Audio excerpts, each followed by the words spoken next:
কৃষিতে বর্তমানে আধুনিক প্রযুক্তির ছোঁয়া এসছে। মাঠ ফসল কিংবা মাঠ ফসল অথবা সবজি ফসল সব জায়গায়। তারই একটি উল্লেখযোগ্য বিষয় আমরা আজকে দেখছি নাটোরের সিংড়া উপজেলায়। এখানে একজন কৃষক, তিনি মালচিং পদ্ধতি প্রয়োগ, আধুনিক পদ্ধতিতে মাচা প্রদান করে এবং বিভিন্ন জৈব পদ্ধতি ব্যবহার করে এখানে পোকামাকড় রোগবালাই নিয়ন্ত্রণ করার চেষ্টা করছে। আসলে এই পদ্ধতি কতটুকু লাভজনক, কতটুকু ভালো, এটার ফলন কেমন হতে পারে, এই বিষয়টা যদি আমরা সাধারণ কৃষকের মাঝে প্রচার করতে পারি, তাহলে অন্যান্য পিছিয়ে পড়া যে সকল কৃষক রয়েছে তারা কিন্তু আরও বেশি আকর্ষণ বোধ করবে এবং ভবিষ্যতে তারা দেখা যাবে যে বিভিন্ন ফসলে এই প্রযুক্তিগুলো ব্যবহার করবে। তো এইরকমই আমাদের যে কৃষক এই কাজটুকু করেছেন, কৃষকের মাঠে আসছি, আমি তার সাথে একটু কথা বলতে চাই। যে আপনার নামটা একটু বলবেন? আমার নাম মোহাম্মদ হারুনুর রশিদ। এখানকার একটু ঠিকানাটা বলবেন? গ্রাম নাম বাকুন্দা, সিংড়া উপজেলা। এখানে আপনি কি কাজ করেছেন একটু বিস্তারিত যদি বলেন।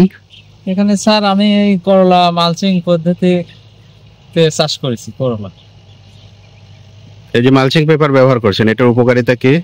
এটার উপকারিতা যেমন 1 নম্বর পোকামাকড়ের হাত থেকে বাঁচা যায়, 2 নম্বর আপনার ঘাস অতিরিক্ত, আমাদের এই মাটির তো প্রচুর পরিমাণে ঘাস, এটা দিলে পারে সারা বছর একবারে জমি এমন ফটফটা থাকবে যা কোনো লিলেনের কোনো প্রয়োজন হবে না, একবারে জমি সবসময় চকচকাই থাকবে।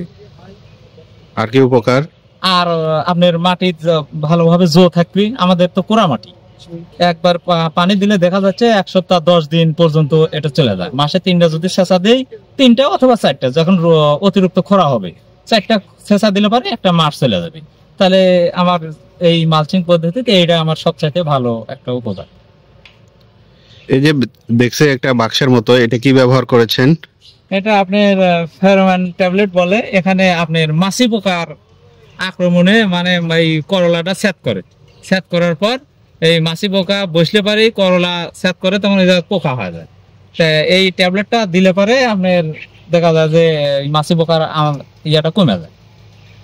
এই জন্য এই বাক্সটা ব্যবহার করেছি। ঔষধ ব্যবহার করতে হয় না? না, ঔষধ এটা দিলে ঔষধ ব্যবহার করা হয় না, হালকা হয়তো অল্প অল্প। তো আপনি এই যে চাষ করেছেন, এখানে কতটুকু জমি? এটা জমি আমার 25% জমি। এ পর্যন্ত কতটুকু খরচ হয়েছে? আমার মোটামুটি লেবার বাদ দিয়ে আমার 36,000 টাকা খরচ হয়েছে। এখন পর্যন্ত কি করলা উত্তোলন শুরু করেছেন? উত্তোলন করেছি হালকা, গত মানে 8 পিছু লাগানো আছে, তো বিচির গাছ ওঠেনি, এই কারণে কিছু মাল আগে লাগানো ছিল, ওই জায়গা থেকে শুরু করেছি। 3টা বেটে মাল তুলেছি, মোটামুটি মন 5-6 মাল আমি উঠাইছি। বাদ বাকি 12 আনা জমি এখনো শুরু করিনি, হয়তো আগামী সপ্তাহ থেকে শুরু হবে। তো এই যে 36,000 টাকা খরচ করেছেন, আপনি এখান থেকে কত টাকা আসবে বলে মনে করেন? আশা করা যায় যে শেষ পর্যন্ত 80-90 হাজার টাকা আশা করা যায় হবে, যদি কালে বাজারটা ভালো থাকে। তো এই জিনিসটা বাজারের উপর হবে নির্ভর। এই যে প্রযুক্তির মাধ্যমে করলা চাষ করতেছেন, এটাকে অন্য কৃষকদের কি বলবেন, লাভজনক হবে কিনা? হ্যাঁ, অবশ্যই আমার যখন লাভ হবে, অবশ্যই আমি বলবো যে আপনারাও করেন, লাভ অবশ্যই হবে, আপনারাও সামনের দিকে আগান। ধন্যবাদ।